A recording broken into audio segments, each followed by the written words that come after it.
Hello, welcome to our YouTube channel, CV and Ham Radio Depot. The wife and I decided that we were going to do a little bit of shack talk, kind of let everyone know kind of what we use here at our shack. I've had this Ten-Tec Closet Kilowatt for a little over a year. This is a very unique piece of communication equipment, and I really enjoyed it because I kind of like Ten-Tec anyway. This particular one has the Omni 6 radio option 3 with the Ten-Tec Hercules 2 amplifier and the 253 Ten-Tec automatic antenna tuner. It's all in one cabinet. It has one large power supply that goes with it to run the amplifier, and it also runs the radio and the antenna tuner as well. A little bit of history of this. These came out kind of as a combo unit from Ten-Tec. They put everything in a rack and sold them as one unit. It was definitely a optional thing. This particular one has, like I said, the Omni 6 with the option 3.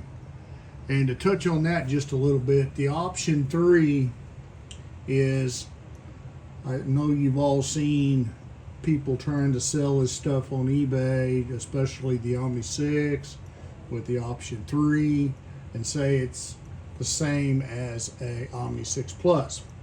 Well, electrically it's very similar, but it is not the same radio. I've had a 564 Omni 6 Plus in the past and sold it and have kind of regretted it, but I did sell it.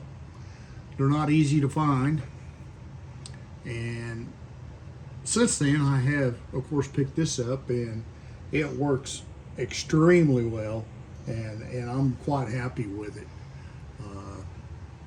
With this full break-in capabilities and all the things that the CW stuff that Ten-Tec's known for, this thing is a joy to use on CW. Some of the things that are different between that and the 564 is the silk screening is different on the 564. The key, especially the direct entry key silk screening, is different. The 564 also has a 2 parts per million TCXO, where this one has a crystal oven. The BFO crystal is slightly different in the 564, and it has different foiling on the back of the circuit boards at a 564, which is supposed to improve birdie issues. Now, I don't know, the ones I've had, the 563s that I've not had any problems with birdies, but evidently in some areas of the world they did. It also has some broadcast mods in the 564 that the 563 doesn't, which I'm not sure what that is, because my 564 I had did not have that, so I do not know. But anyway, you could get all different options, and the main thing that they did with these options is they moved from the basic 563, they changed the keypads, and they also put the 9 megahertz filters on the front for access. The DSP is all in the front. You got your low pass, and you have your noise reduction right on the front of the radio, where the 563 did not have any of this, and as a stock radio, but the 563 option 3 does, which makes it very nice. And it was basically Ten-Tec's first attempt and first go at DSP. The DSP on this radio works quite well. Like I say, it has a low pass here. And the thing I like about the noise reduction on this particular radio, it doesn't sound like you got the water faucet on. And I really like that, because that to me is kind of grating. And I'm sure some of you out there probably is the same way. Very nice. The 9 megahertz filters are right here, N1, N2. This radio also does have the narrow sideband.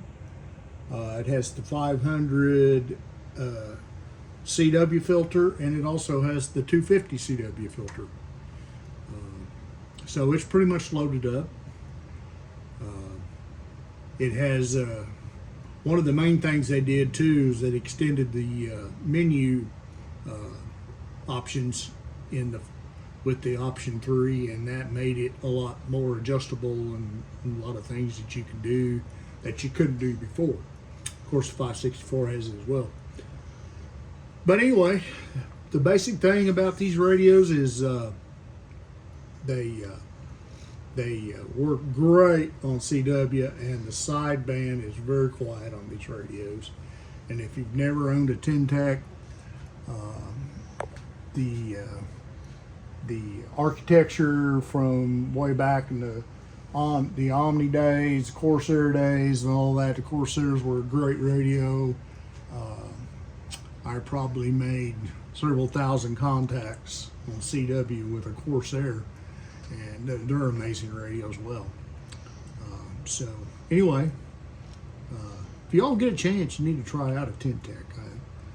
What really makes this neat, and I don't know if y'all are familiar with the 253 antenna tuner, but they're not the fastest one in the world, but they work really good, and I've been able to tune practically anything with it, and with good results. The amplifier works perfect. This one does not have 10 meters in it, which you don't need 10 meters in an amplifier anyway, as far as I'm concerned. But it will do from 375 to 550, depending on the band you're in. It works amazingly well, and I've not had any issues. When I first got this unit, it needed a little TLC. The radio had some diode issues, and those have been repaired. This thing has just been. It also has a voice module in it, and which, if it was in need, that would be great for someone. But anyway, this is something I use for CW, and I do use it on sideband. In fact, the other night I was on sideband with it all evening and made some really good contacts with it and got great reports. So anyway, I'm a fan. Anyway, appreciate you all taking a look at our.